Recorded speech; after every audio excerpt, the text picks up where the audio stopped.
Hello, everybody, and welcome to this week's episode of Keepin It ADHD podcast. And as you can see, I'm Scarfee, and today I'm alone because Rahlyx has abandoned me.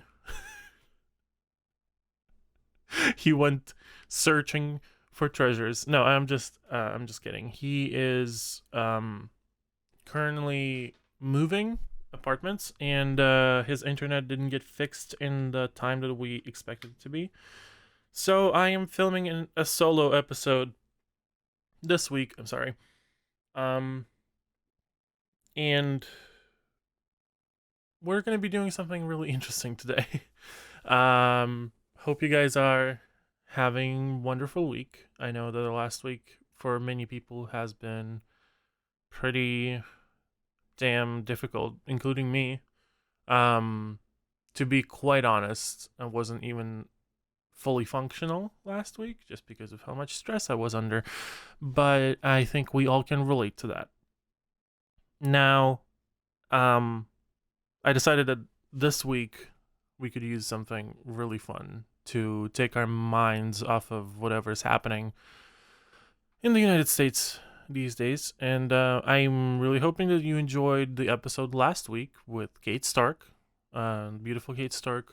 I really enjoyed filming that episode. I know Rahlyx also did, because him and Kate are friends outside of the online world, so it's really nice. So for this week's episode, I'm kind of trying to continue this trend of something fun that we can all enjoy, and I decided that since I'm filming this episode alone, and I'm gonna have to carry everything here for the entertainment value, today I decided to answer some of your questions that have literally no categorical purpose. Like, they're not about me, they're not about you, they're not about anything in particular except like some stuff that we decided that we wanted to ask questions about. So it's Q&A, and I am filming this while not entirely sober. I engaged before I started recording this episode, and as the episode goes on, I'm gonna try and keep on going. A few statements before we go is that it's legal in the state of California. I am way over 21 years old, and engage responsibly, everybody, because abuse of substances is no joke. All right. So, to start off the episode, I'm just going to say that today's Thursday. So, like, the reason I know what day it is because I am waiting for my iPhone 12 to come. I have received my case for my phone, but I'm waiting for the rest of my phone. To the people who are listening to this and not watching on YouTube, I'm holding up my silicone case for for the iPhone 12 that I ordered, and the case came here, but the rest of the phone hasn't yet. So waiting for that, and on the day that this comes out, I'm gonna have my phone at that point. So stop. Sorry, my cat is over here as well. He tripped over my mouse, so if you heard something happening, I'm sorry, but yeah. So I completely lost my train of thought.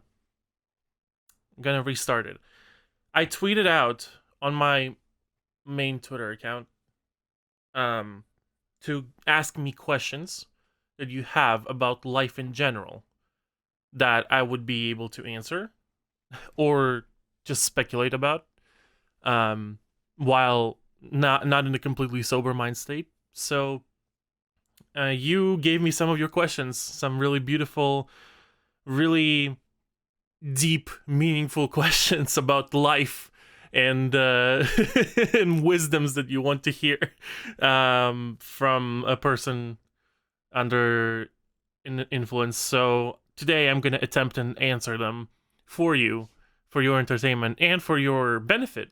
Honestly, you should be paying me for this. You should be paying for this, um, for this episode, for all this advice that I'm giving you right now. So let's just dive right into it, shall we? Or just how does Philip DeFranco says? Let's jump right into it. Let's do that.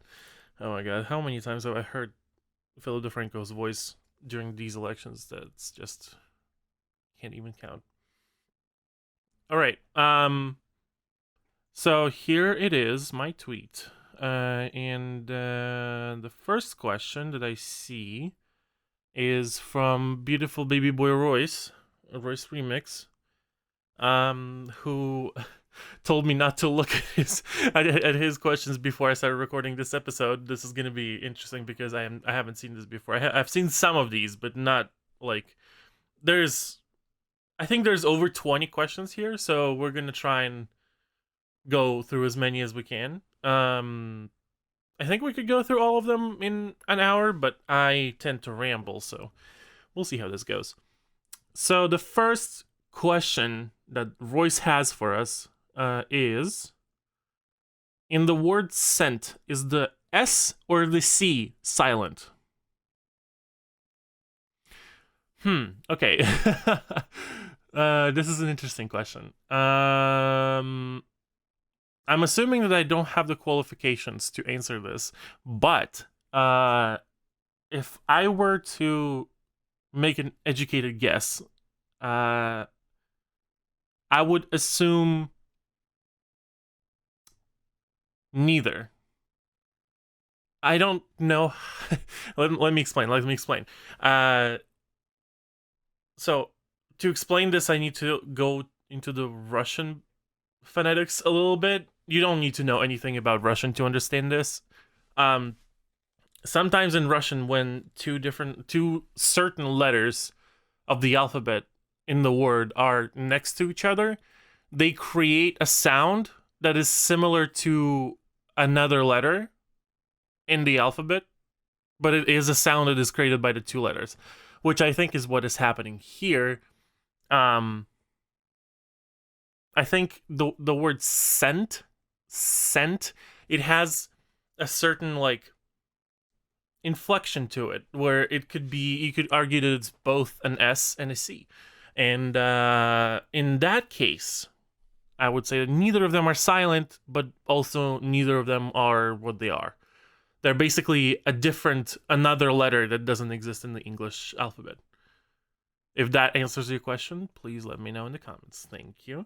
By the way, yes, for all of these questions, if I have answered properly for you, please let me know. If you have any more questions, I will be replying to any below this episode. So, to anybody not watching on YouTube, go over to YouTube and leave your comments below the video. Thank you very much. Also, leave a like and subscribe. Thank you. Moving on. Royce has another question for us. If you clean when you towel off after the shower, how does the towel get dirty? Oh, if you are clean when you towel off after the shower. Well, I don't know about most people, but slight TMI warning here. I have to shower often, for me personally, because I get a lot of dry skin. So I have to take showers regularly. Otherwise, I just accumulate this layer of dark, dry skin all over my body. I know that I know I've looked it up, and I know that it could be a symptom of diabetes, I think, but it is not. I don't have diabetes, and it's just been happening to me all the time. So yeah, if I do not take showers regularly, I just build up the skin. So I'm assuming, if for most people it's just like other people produce less dry skin, So when they towel off, most of it comes off with the towel, because you physically cannot, even if you use like all of the like I did a very stupid movement just now, but if you use all of the cleaning equipment, you can't really get all of the dry skin off of your body. So that, I'm assuming that's what the body, what the towels are, what makes the towels dirty, is what I'm trying to say. So sorry, this is kind of gross, but that's the question I got asked, so I had to answer. Okay, moving on to the next question. Asked by Taylor, the beautiful person from Jason's and Julian's communities. Adorable. Why do people lick salt lamps? Well, I would assume that the name salt lamp implies that the lamp is salty. I personally never have licked a salt lamp, even though I've been in the presence of one before. However, in my defense, as if I was expected to lick the lamp. In my defense, that lamp was in a public place, like in a place where you go, like a specific establishment that does like Himalayan salt, like saunas or whatever. So they were public salt lamps. So I didn't want to lick a random lamp in a random like public environment that other people probably touched or licked. So I don't want to do that. But I never had one of my own salt lamps, so I never tasted one. So I would assume it's salty, and I would give it a tiny lick to, like, because I'm curious. I want to see how it tastes. I'm assuming that's why people lick salt lamps. But also, like, how often do you see on the internet people just licking random things? Like, even last year, if we look at the last year, there was that trend, or not trend. I'm ambiguous about calling it a trend because it was disgusting and people were literally committing crimes. But it was a quote unquote internet trend to film yourself go into the grocery store and like open packages, lick the inside, or like swish the like mouthwash or like drinks in your mouth, spit it back in and close it and put it back on the shelf. Like, that was a disgusting time, and that is the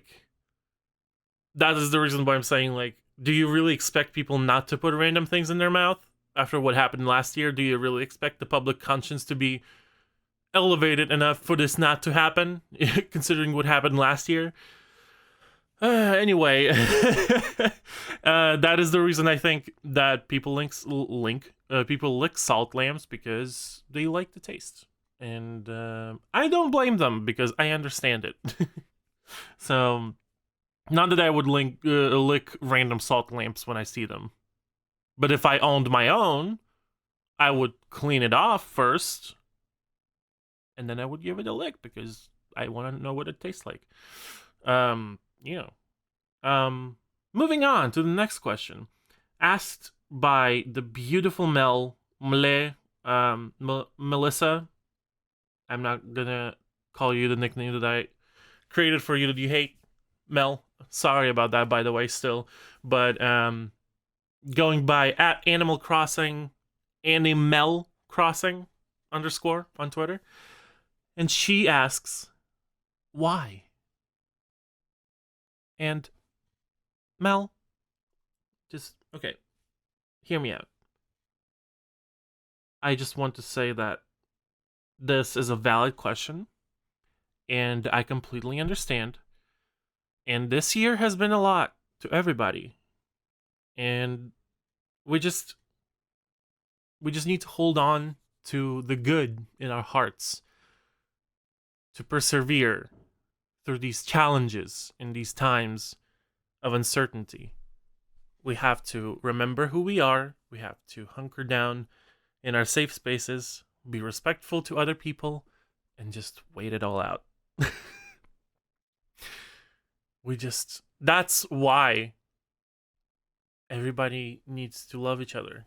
And this tangent completely makes no sense, but I'm gonna keep going with it because the humanity, it deserves a second chance. There are good people with good hearts in on this planet, on this earth, that I believe would be beautiful people in leadership. And I thinks that I thinks I think that we have a bright future ahead of us. And um I'm that's enough. I think that's enough. That's just like I went on a complete unrelated tangent there. But thank you for that question. I really appreciate you for giving me an opportunity to just speak my stoned mind. Moving on to um question from Hot Capricorn um on Twitch. I don't know what your name is on YouTube, but I know you as Hot Capricorn on Twitch, or just Cap. And the question is quite similar to the previous question that we've received, but with one crucial difference that I thought would be a good criteria to choose this question to answer on the podcast. Even though there's a similar one that Mel just asked, but this one reads, why do dogs? And Cap, I don't know. Why do dogs be cute? Why do dogs be floof? Why do dogs be toe beans, tiny, no thoughts, brain empty, cute, and sleep and nap? I don't know, but it do be like that. So, peace. I am so sorry about that. But I hope you enjoyed that. And I'm gonna just move straight on to the next question. Um, this next question comes from person named Tater, Tayter, on Twitter under the username @TaterRSalad. So 2 R's. And they ask, did Home Depot lose their rights to sell hot dogs to Lowe's? And this, my friends, is where my Russian nature comes in. I am ashamed to admit that I do not know the depths and the annals of American history, and I have not studied this subject in the history classes when I came to the United States, and I'm really sorry. And I hope that you guys can forgive me, and we can all move on to this to try and give an educated guess on what actually happened. So let's break down the sentence a little bit. Home Depot and Lowe's are the two department stores where you shop for home improvement resources, where you shop for mechanical tools, where you shop for everything personal DIY project. How do these two stores relate to the fact that they sell hot dogs? I have no idea. Like, I can understand, for example, when I learned that Costco sells their own food, even though Costco sells many other things besides, like, um, what I'm trying to say is, like, Costco sells many things, and food is one of them, which makes me think, oh, it's valid that they have a food court inside their stores. It's because they already sell food, so why not sell cooked food also? But why do department stores with DIY building projects, resources and stuff, sell hot dogs in the first place? I have no clue. So, if you ask me if Home Depot originally had the rights to sell hot dogs, I would say I don't know. But if you've bought a hot dog from Home Depot before, I would assume so. And I don't know how it is possible for one brand of a store to lose rights to sell food to another store that is like a generic type of like street food. Like hot dogs are street food. So I am really confused by this question, and there's a lot more depth to it than I originally thought when I read it. And I'm gonna put a pin on this, and I will come back to you when I do my research. Okay. Moving on though. Meanwhile, Jdream on Twitter, Jdream with an E as a username, asks, "What are you drinking though?" And you know, to that I have an answer. I'm drinking water today. I am not ingesting alcohol, if that's what you're asking. But you do hydrate, do drink water, please. Keep hydrated because it's very important. But for me, if you wanted to know where this episode is coming from, I am not drinking. I am engaging in other recreational legal substance that starts with a W and ends in weed. But yeah, that is what I am using today. And otherwise, I have my water bottle right here, so I'm drinking that. Because you gotta stay hydrated no matter what you're doing. Be responsible, kids. Moving on to the next question. Asked by the beautiful Kate Forth, and their username on Twitter is at Kate Forth, as in FORS. Jesus. FORTH. My bad. Sorry. But the question was, why doesn't glue stick to the inside of the bottle? And you know, I have the same question. Like, I know that you came to me for wisdom, and I'm sorry to let you down here, but I really do not have a clue to why glue does not stick to the inside of the stick. And if I were to give it a guess, is I would say, since it's direct contact of glue to the bottle, it probably doesn't dry out unless you leave it for extremely long time. But usually you close the cap so it keeps the glue in the bottle like it stays sticky. So when you move the glue stick in and out, it just slides in and out because it's still glue.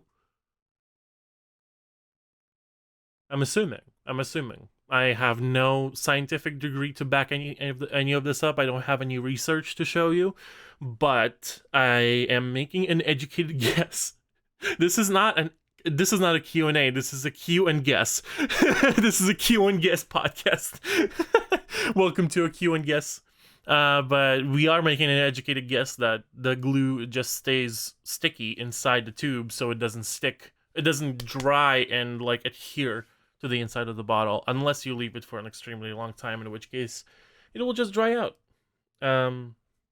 Okay, moving on to one serious question that we have in this thread, which is coming from Ramona Flowers, and the username is MaddieMP4. And their question is, do you have any tips for dealing with young kids with ADHD and the behavioral issues that sometimes come with it, or maybe things you wish were done differently in your life? So this question is really interesting because it pertains to ADHD, and I love talking about ADHD because I love talking. But also, I love talking about ADHD because I have it. And I really like to spread awareness to people who don't understand what ADHD is, and to help other people, accommodate people in their life who do have ADHD. So I would say that from my personal experience, the ADHD disorder in itself does not have a lot of research or knowledge spreading outside of the United States about it. if when you are in the United States, you hear about ADHD constantly, and on the social media, people constantly talk about it because people over here have a scientific definition for it, and they know what this disorder is basically. But as a person coming from another country in Europe, for example, I am from Ukraine. Um, I know that when I was little, nobody knew what was wrong with me when I was misbehaving, when I was not paying attention, when I was just being completely hyperactive, or when I hyper focused on things and I would not pay attention to anything else, or when I had trouble sleeping, when I had trouble eating, when I had trouble like keeping up with my chores. Nobody ever knew what to do, and nobody knew what was causing it. Everybody was mostly assuming that I was just so disorganized that I couldn't help myself. But the truth is that I had ADHD since I was a little kid, and I just was experiencing the disorder drawbacks in since the young age, and I haven't been medicated until I was medicated or diagnosed until I was 21. So I would say that any tips for dealing with kids with ADHD, do not, like, any ADHD experts who you would talk to about this. I say ADHD expert loosely because this area still doesn't have like very much specialized research into it, and a lot of people who specialize in ADHD usually are grouped in specialization with some other disorders that are similar to ADHD but not quite. Um, so what I'm trying to say is, for do as much research as you can, and do not invalidate people and kids that you have with ADHD. Do not invalidate their issues, because it is damaging, and the only thing you do by invalidating the experiences that your kid has is you are teaching them to hide them from you, because you do not approve of their feelings that they cannot do anything about. So try and see the world, or not the world, see the situation or different drawbacks or different challenges that your kid has. Try to see it from their perspective, and also try to understand that it is not always their control. It is not always under their control to pay attention. It is not always under their control to be still or stay still. For us people with ADHD, it sometimes can be literally like it makes us physically uncomfortable to stay still sometimes, because it's just impossible to stop the complete randomness of your thought process.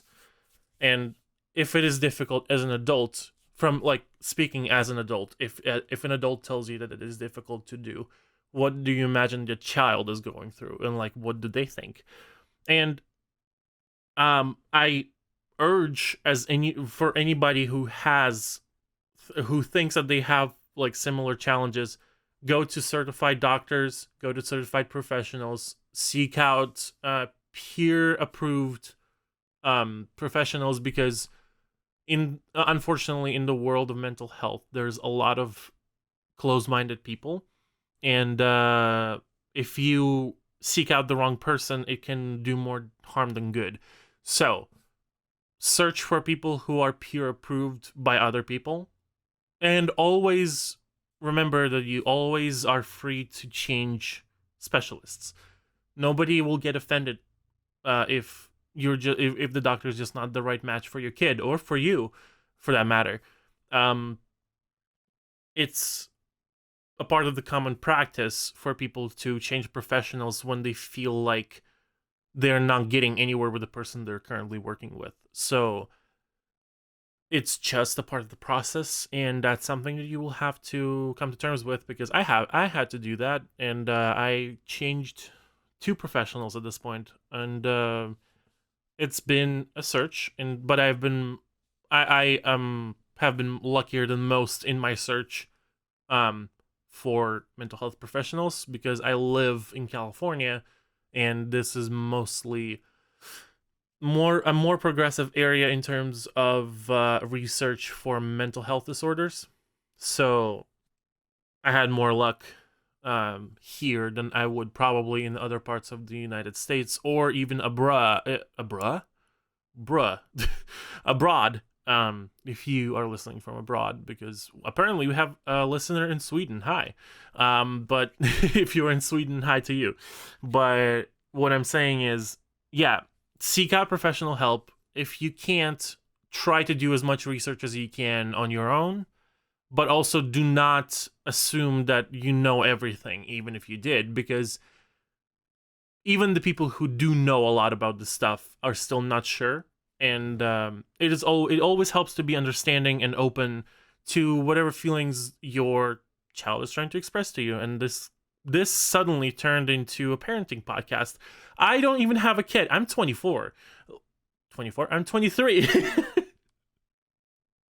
God damn it. I spend way too much time with Jason. Now I'm also getting my age wrong all of a sudden. I am not even I'm not even 30 yet, and I'm already like, Jesus Christ. Okay. So yeah, I hope that answers your question. Like, I know a lot of this was more of like a kind of general parenting advice than more geared towards ADHD, but like a lot of it is, it's more of a parenting advice in terms of the mental health, because I know a lot of parents just do not know, like never encountered a situation like this. Some people are just first-time parents and they don't know what to do. So, like, as a person with ADHD who went through this process myself and has been working on my own mental health for a while, I would say these things that I just told you are would be helpful to know if you ever encountered this situation with your child, no matter what mental disorder they might have, which, by the way, is no negative connotation to anybody. Is like, you having a mental health problem doesn't mean that you're a bad person. So we just need help, like some of us more than others, and it's important for other people to understand how to help us if they're willing to, and convince people to be willing to help us, because sometimes people are not. People can just be assholes. But hopefully, yeah, it's good to have a supportive and understanding person in your circle. So in terms of any mental health issue for your child, that should be helpful. I am rambling. I need to move on from this topic. Tina, on Twitter, and under the username under the username VXTina, asks, is ketchup a smoothie? So, considering that ketchup is made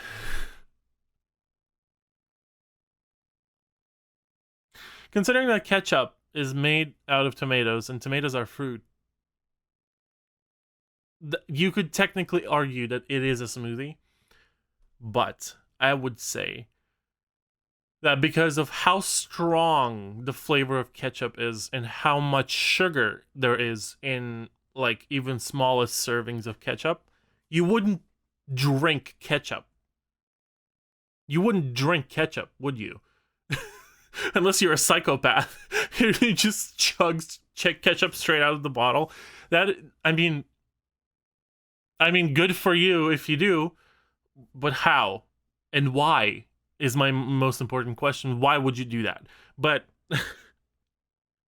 in my opinion, the criteria of a smoothie is a drinkable substance that is liquid enough for you to be able to actually drink it instead of eating it, and consists of fruits and vegetables mostly. Like, you see when people do, like, pizza smoothies or hamburger smoothies, those are not, in my opinion, those are not smoothies. Those are soups, more like, because those are savory meals, savory dishes that can replace a full meal.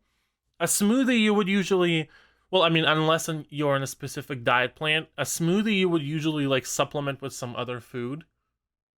But a soup can be a standalone food on its own that hits multiple like macros and whatever categories and like calories and stuff.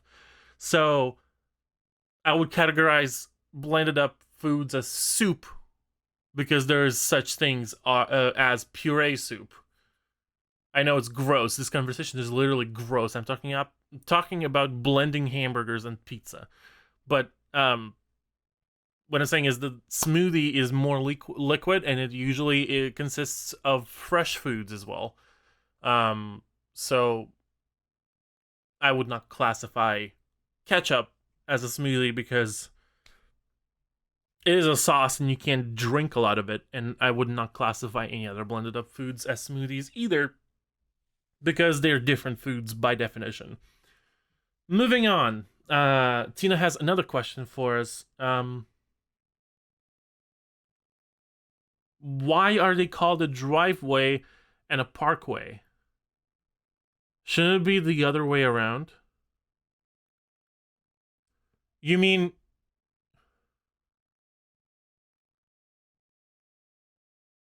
the park? Wait, I'm confused by this question a little bit because I don't know what you define as a parkway. Because a parkway can be a road, or it can be a road in a park where people walk. So I would say that might be the reason why the driveway is called it. But I also like what I'm trying to say is that parkway, they should both be parkway instead of being reversed. Like, it's not that the parkway is the driveway and the driveway is parkway. It's that they're both parkways. As in, like, in one of them you park the car, and in the other one it's in the park, or it's a park road that you go on. So also some of the like driveways also depends on how the driveway is structured. So like if your driveway is just a drive up to the house and park the car there, sure, it's a parkway because you just park there. But if it's like, you know, those like little semicircles that sometimes are in front of the houses, or like bigger houses, bigger estates, those are most definitely driveways because you don't necessarily park a car in there unless you're the only one who lives there. And it usually is used to drive up, drop the person off, and drive away. So it's a driveway. I would say. Yeah, I like that argument. I'm gonna move on from this. The next question is coming from Candace, under the username DinkCandace. And the question is ADHD medication worth it even when it makes you feel like shit after? Parentheses, mine does. Okay, so I'm right now, today, I am off my ADHD medication, but it's not because I chose to, it's because I ran out of it. I need to refill it. But what I personally would say as a person with ADHD, everybody's diagnosis is different. Everybody's ADHD is different. So it is up to you personally if the medication is worth it or not. But also another factor to that is that there's plenty of different medications that you can use to combat ADHD symptoms. So, if your medication makes you feel like shit, talk to your doctor about it. Maybe there are alternatives that you can use as your ADHD medication that does not make you feel like shit and make you feel energized, like on the opposite. My personal ADHD medication is Adderall, which which affects me in the way that I become more subdued. Is like my personality is a little bit toned down whenever I take Adderall, but Adderall tremendously helps me focus and combat my executive dysfunction. So, executive dysfunction, by the way, if you don't know, is an ADHD symptom. If you want to look the full definition up on the internet, you're welcome to do that. But long story short, the underdevelopment of certain regions of brain due to ADHD causes people to be unable to like physically execute a task. So that is the reason why a lot of people with ADHD struggle with procrastination because of executive dysfunction.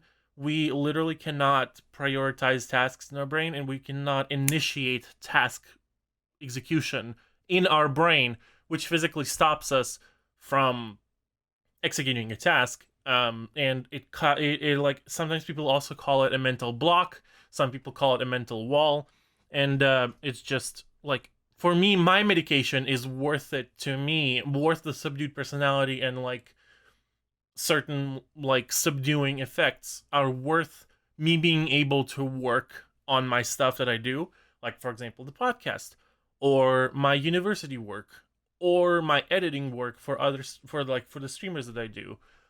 So for me, my medication is worth the side effects that I receive from that medication. And mind you, I have also tried several different medication types before I tried Adderall, and the previous medication types didn't work for me.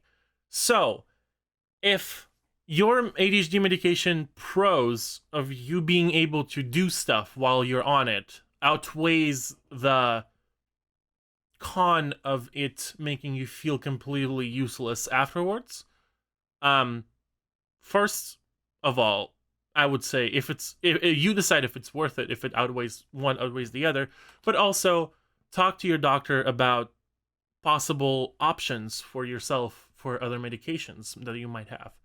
um yeah, and another thing also, um if your medication makes you feel bad at a certain after a certain amount of hours, what you could also do instead of trying other medications and like experiencing completely different side effects that you are not familiar with, you could also go with um trying to time your medication intake in a way that would correspond to the medication wearing off right about when you go to sleep. So that way, your negative effects would be negated by you just going to bed most of the time. So, I mean, do with this information as you will. I'm not a medical professional. Like, disclaimer to this whole video: I am not a medical professional. I am just a person with ADHD. You have to consult professionals before you talk or decide on medication in general. So please do that. But yeah, my advice is attempt timing of negative effects when you are disengaging for the day, unless those negative effects are like insomnia or severe effects like vomiting or nausea. In that case, you definitely should talk to your doctor because that should not be happening. You should not be experiencing severe side effects after adjustment period to the medication. It's just common sense to doctors, not to regular people most of the time. But yeah, you should seek medication alternatives if the medication is what causes you to be not functioning. Is all I'm gonna say. Okay, hopefully that helps you. And this was not really not really like a stoned answer, but I hope you received some useful information from this. Next question comes from Zeke at Zeke. I just now realized that I've never tried to pronounce your full name out loud. So I'm sorry, Zeke, for this. I really do not know how to pronounce Zeke Fate. Zeke Fate. The question goes, do you wonder if colors look the same to everyone? Boy, oh boy, is this the question that I've wondered about since I was born. This is literally one of the questions that I think one can think about endlessly, because there is no correct answer, or like there's no way for us to find out the answer right now with the technology that we have, because it literally is, the fact is that we don't know if people see the same thing all the time in terms of like visual processing. So there is no way for me to know if the color that I'm looking at looks the same to the person right next to me. And it is kind of fascinating to me that even though we don't know that for sure there could also be evidence to supporting that we kind of do have similar understandings of visual like processing. Like we see similar things because we tend to like most of the same things. I'm not talking about color right now. I'm mostly talking about visual like aesthetics. And I know that there are some strong opinions about this, but like sometimes people like minimalistic stuff, sometimes people like natural stuff, sometimes people like eccentric stuff.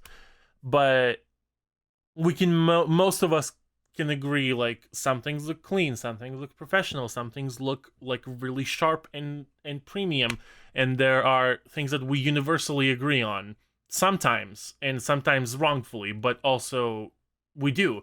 So I am wondering if color is one of the variables of our understanding of the world, in terms of we mostly see the same thing, but the colors are a little bit off to everybody. And like as Zeke also specifies later in the question, that like taking out color blindness, because like colorblind people are obviously not able to see certain colors.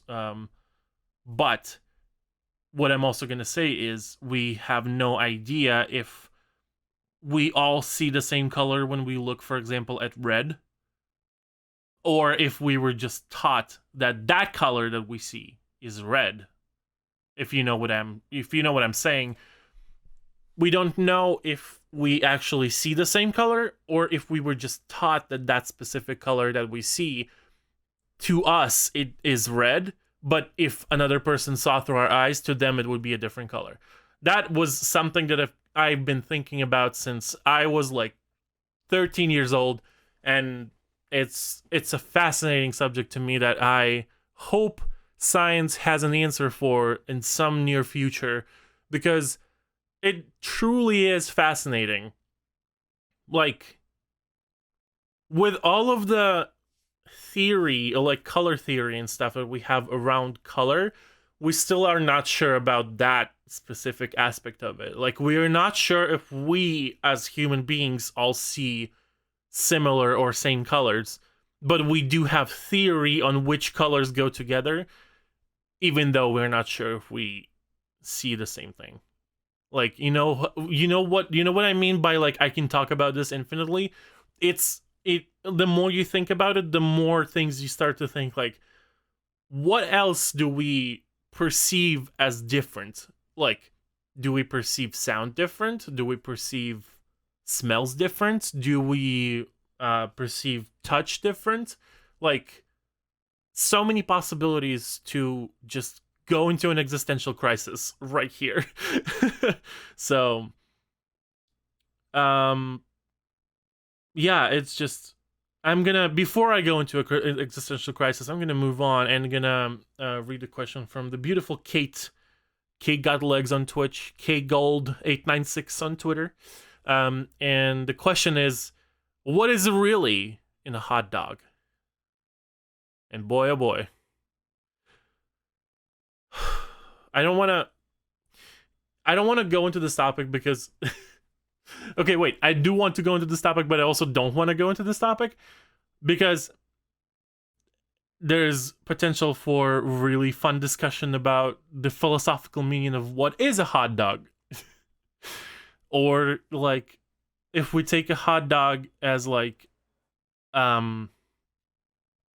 do we take a hot dog like a generic hot dog, or do we take a hot dog as a whole entity of like a bun and a dog, and like what can be inside the hot dog as the entity, or a hot dog as the sausage, or but it also could go in a really dark direction of the cruelty of the meat industries and all of that stuff that is definitely really sad and gross when you start looking into it.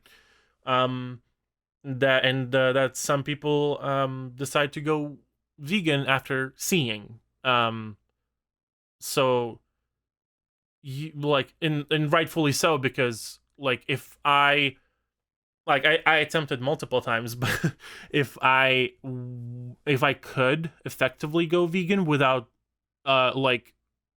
without having the commitment issue of like dropping it out of the possibility of me overwhelming myself by having to cook everything all the time and not being able to do other things. Like, I want to effectively try and go vegan when I have more structure in my life and when I can effectively do it. I am already like making efforts of reducing my meat consumption and stuff like that, but like going fully vegan for me is not a feasible option. So that is that is the rambling route that I was thinking that I'm going to take and would regret, and I'm regretting it. So I'm turning back to the philosophical question. If we think about the hot dog as the entity with the bun and the dog inside, really anything can go in a hot dog. The world, like, if to change a quote that everybody knows, your world is a hot dog. Just do whatever you want with it. Literally, people put so many different things in a hot dog, and it just also it just all comes to the your favorite your favorite taste combinations.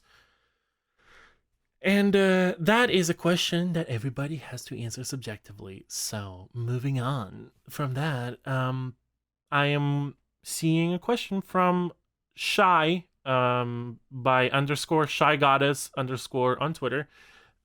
Is coffee tea or is tea coffee? This is an interesting question because up until recently, actually, I think it was 2018.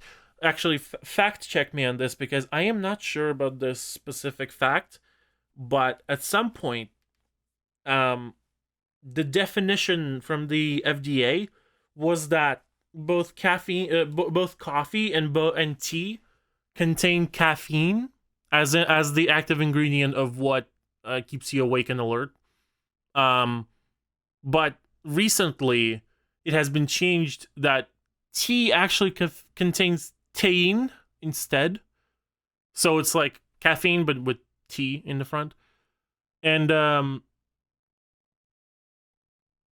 yeah, it's like if you ask that question before that change was made, I would say tea is coffee because tea is just a milder version of another plant that also grows out of leaves that is steeped in hot water and contains caffeine.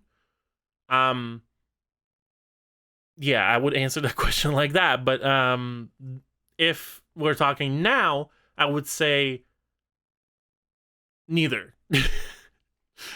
Tea is tea, coffee is coffee, and they're two completely different drinks by the definition of the FDA of the active ingredient. And in general, I would argue that tea is a drink that comes from a form of a leaf, while coffee is something that comes from like ground beans.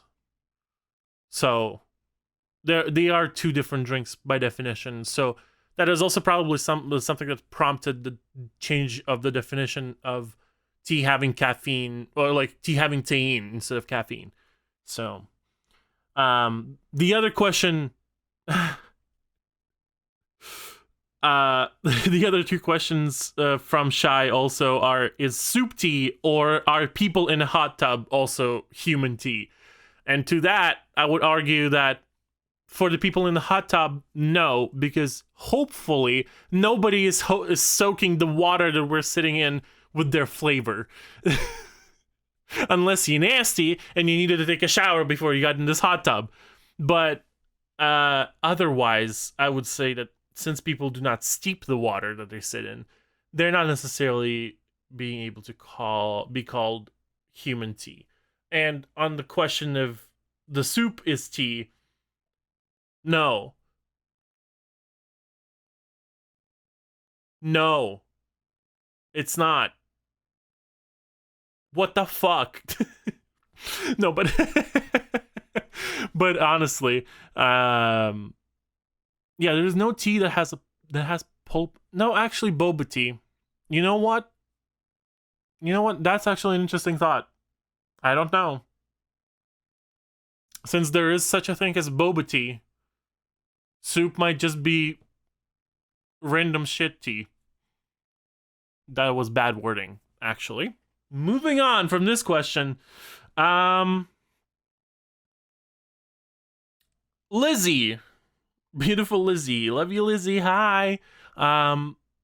Asks, Lizzie under the username Lizzie Dorgan on Twitter, Lizzie Dorgan on Twitch, and Lizzie the Mod on the Dink Twitch, asks, how much wood would a woodchuck chuck if a woodchuck could chuck wood? And to that, I would say, there's a wiki link that you tweeted at me. Let me actually open it and see if there's any useful information that I can extract from that. So there's a literal article on that on this tongue twister. It's an American English tongue twister. And there is a response to this question. A woodchuck would chuck as much wood as woodchuck could chuck if a woodchuck could chuck wood. I'm looking directly into the camera right now, and I ask you, how the fuck did I just say that, reading this for the first time, when I usually can't talk regular words? Can somebody explain this to me? I do not understand. Anyway, here's your answer, Lizzie. I hope you're happy, but I don't understand what just happened. Honestly, who knows what happens at any time. And yeah. Moving on to the next question, coming from Shannon Riley, Shannon_Riley on Twitter. The question says, so like, do you ever get paranoid that everyone can hear your thoughts and the world is just on this weird joke about you? That is really a relatable way to describe constant anxiety and paranoia. And yes, I do. Sometimes when I'm extremely anxious, I can, like, my anxiety warps my understanding of other people to the point where I think that sometimes people are out to get me, or people don't really like me, or I'm just bad at being a person. Like, I just really wish the anxiety had more basis in reality, that I could rationalize in my brain and be like, hey, that's not true. But anxiety is a disorder that just finds its way into the cores of your mind and convinces you that you really are nothing and that nobody really likes you and they actually secretly despise you. And for that, I say just keep up regular communication with people that you like, with the people in your close circle. Keep up with your acquaintances, and then just keep giving yourself logical explanations to the points that they don't really dislike you. They're actually your friends. They just have their own lives. It's fine, but you have to be able to communicate those feelings to your friends without being like, "Hey, do you not like me?" That's not the approach that you should take, probably. But be able to communicate your feelings, and that's a skill that you build up that's not going to work instantly, and that is something that people tend to forget. And I just hope that whoever hears this and doesn't already do this, just be mindful of the fact that not everything your brain is trying to convince you of is true, and communication most of the time saves you a lot of trouble and gives you resources to fight and combat your anxiety. And yeah, that's it. Thank you for the question, though. Next question is coming from Evie from the Dink Chat, or on Twitter. On Twitter, their username is Urano Skies. I think that's how that's pronounced. I really hope so. I'm sorry, I just kicked the microphone. The question from Evie is, here's a general question: why don't they serve milk in those soda dispensers? And I have to admit, this question when I saw it, took me an embarrassingly long time to ponder on. And what I mean by that is that I actually thought about it for a moment and not actually went, how the fuck are you supposed to put milk into a soda dispenser? It's a carbonated water that they add syrup to.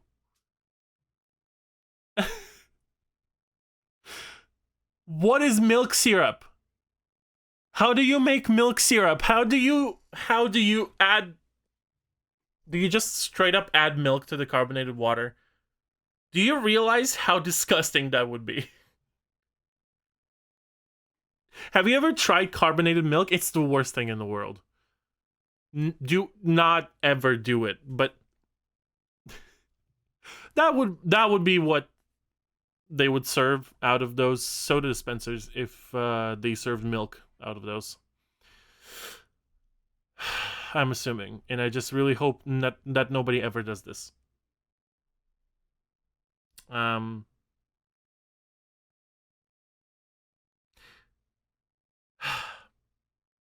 just, now I'm upset. I'm thinking about this. I'm upset now.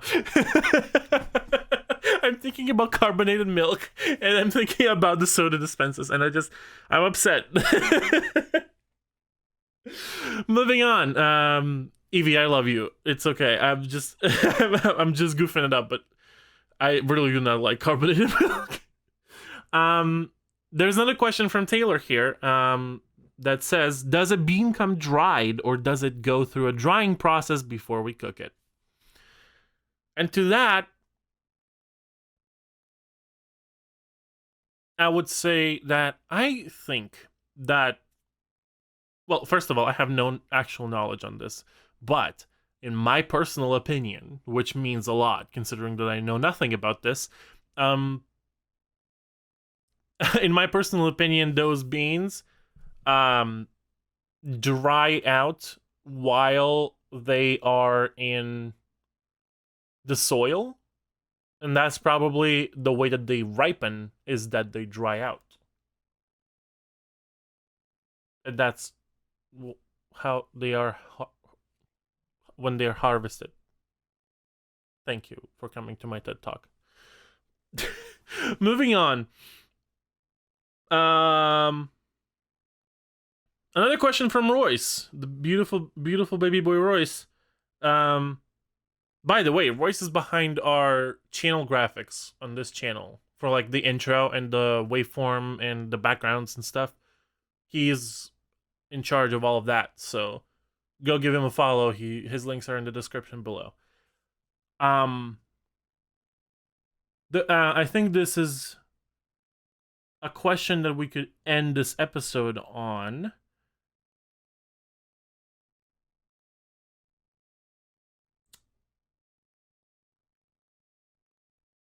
I'm sorry, I'm trying to read it and it's not loading.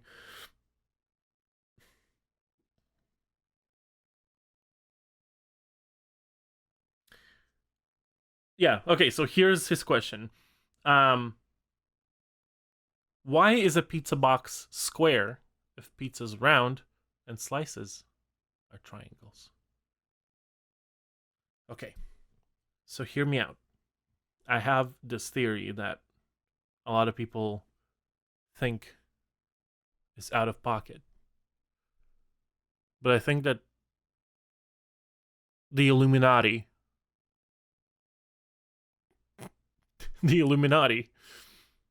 were the ones to tell people to start cut their pizza into triangles instead of squares. I think that originally the pizza was cut in squares because that's the superior way to eat a pizza. But then the Illuminati established the world reign that they have today. I don't have a tinfoil hat to put on, but I feel like to this day, the tradition lives on solely because the Illuminati intervened at a point in history when the pizza was made. And that is the indisputable fact that Illuminati actually existed. And it was under our nose this whole time. And we never knew.